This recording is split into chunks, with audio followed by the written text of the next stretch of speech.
नमस्कार दोस्तों, आप सभी का स्वागत है हमारे यूट्यूब चैनल पर। डॉक्टर धर्मेंद्र के त्रिपाठी हूँ। दोस्तों, आज का विषय है हमारा जनजातियों से संबंधित जो अनेक विलक्षणताएँ होती हैं, जनजातियों के से संबंधित जो अनेक कहावतें होती हैं, उनसे संबंधित आज हमारा विषय है कि किन जातियों में किन किन चीज़ों की विलक्षणताएँ हैं और वो क्या होती हैं।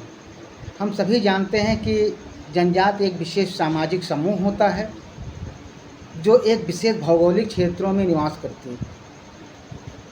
जनजाति एक विशेष सामाजिक समूह में रहने वाली जनजाति होती है जो एक विशेष भौगोलिक क्षेत्र में रहती है, जिसकी अपनी विशिष्ट सांस्कृतिक, धार्मिक, भाषाई और सामाजिक पहचान होती है। इसको कई लोगों ने अलग अलग शब्दों में संबोधन किया है। ठक्कर बापा ने सबसे पहले इसके लिए आदिवासी शब्द का प्रयोग किया था। ठक्कर बापा शब्द ने सबसे पहले इसके लिए आदिवासी, इन लोगों के लिए आदिवासी शब्द का प्रयोग किया। सर्वेंस महोदय ने जनजातियों के लिए पर्वतीय जनजाति कहा। भारतीय संविधान में इन्हें अनुसूचित जनजाति के नाम से जाना जाता है। यानी अपने अपने विचार से कई लोगों ने इनके नाम का संबोधन किया है, जिसमें ठक्कर बापा ने आदिवासी, सर्वेंस महोदय ने पर्वतीय जनजाति और भारतीय संविधान में अनुसूचित जनजाति के नाम से ये लोग जाने जाते हैं। ये जनजातियों मानव का एक ऐसा समुदाय होता है जो एक अलग निश्चित भूभाग पर निवास करती है, जिनकी अपनी एक अलग संस्कृति, अलग प्रकार के रीति रिवाज, अलग भाषा होती है, जिनके माध्यम से इनकी अपनी एक अलग पहचान होती है और इनकी पहचान के साथ साथ अपनी एक विलक्षणताएँ होती हैं। उन विलक्षणताओं से इन जातियों में की समृद्धि होती है, अपनी मशहूर होते हैं। तो जैसे देखा जाए तो संथाल लोगों में संथाल जनजाति जो है, संथाल जनजाति में ताड़ी नृत्य पाया जाता है। संथाल जनजाति में ताड़ी नृत्य पाया जाता है। मेघालय की खासी जयंतिया में यूथ सेन नामक सर्प को देवता के रूप में स्वीकार किया जाता है। मेघालय की खासी जनजाति में यूथ सेन नामक सर्प को, यानी सांप को देवता के रूप में स्वीकार किया जाता है। उराव जनजाति में जादूर नृत्य पाया जाता है, जो बसंत ऋतु में रंग बिरंगे कपड़े पहनकर स्त्री पुरुष द्वारा किया जाता है। उराव जनजाति में जादूर नृत्य पाया जाता है, जो बसंत ऋतु में रंग बिरंगे कपड़े पहनकर स्त्री और पुरुषों के द्वारा किया जाता है। गारो, भील, उराव व छोटा नागपुर की जनजातियों में युद्ध नृत्य पाया जाता है। गारो, भील, उराव व छोटा नागपुर जनजातियों में युद्ध नृत्य पाया जाता है। इस नृत्य में वे शिकार करने हेतु जाते समय प्रयोग में आने वाले हथियार को रखकर जोर शोर की आवाज़ करते हैं।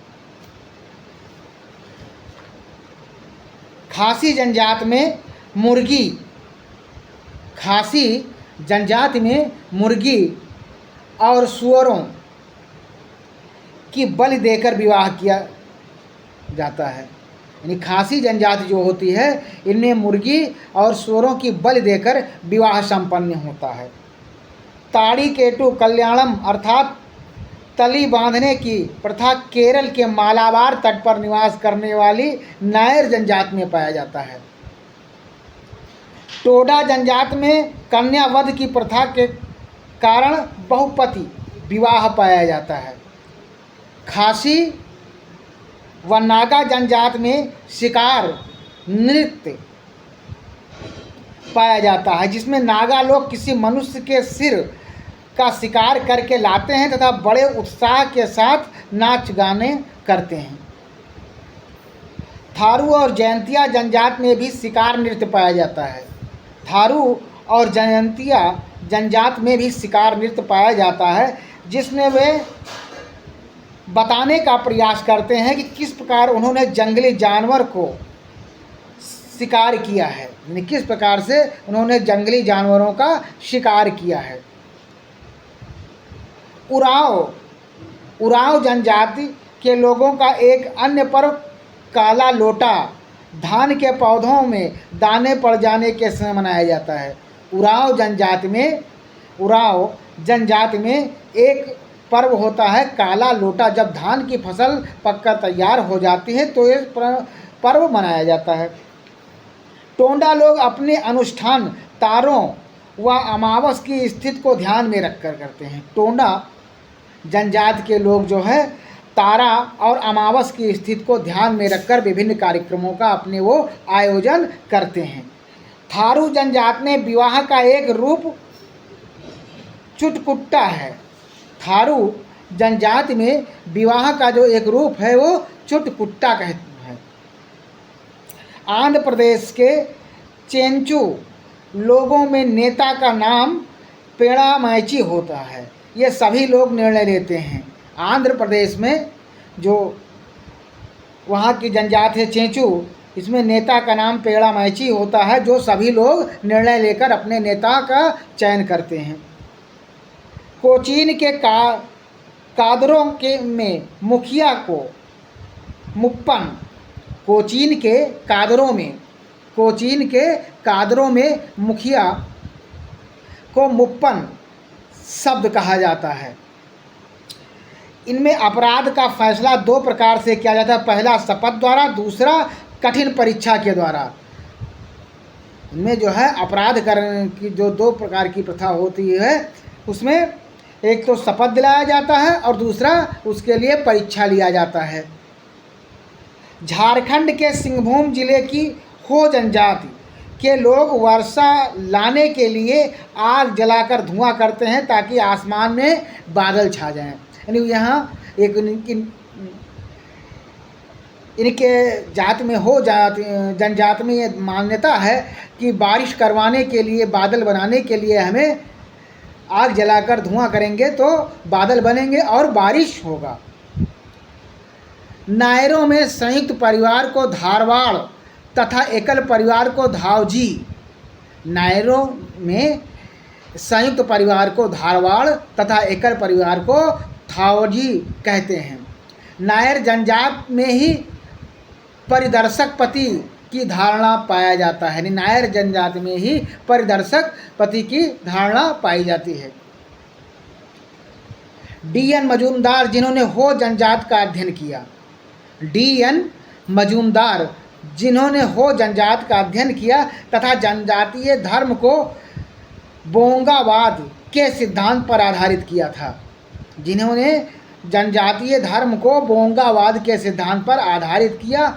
हो लोगों में वोंगा को एक अलौकिक शक्ति माना जाता है। यानी इस हो जनजात में होंगा को एक होंगावाद के सिद्धांत पर आधारित किया और हो लोगों ने होंगा को एक अलौकिक शक्ति माना जाता है।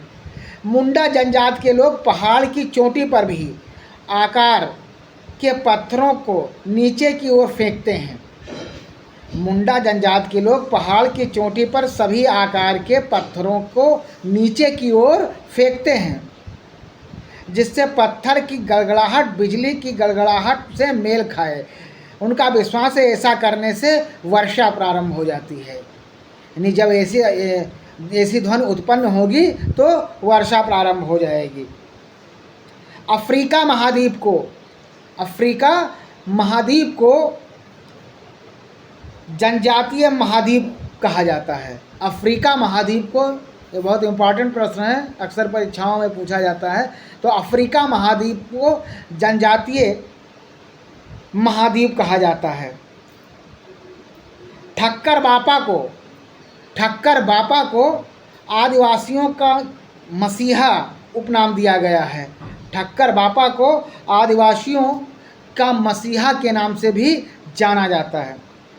थारू जनजात उत्तरांचल के नैनीताल जिले से उत्तर प्रदेश के गोरखपुर जिले के तराई क्षेत्रों में थारू लोग अपने पूर्वज को दीपावली के दिन रोटी अर्पित करते हैं। यानी जिस दिन दीपावली का त्यौहार होता है, थारू जनजात जो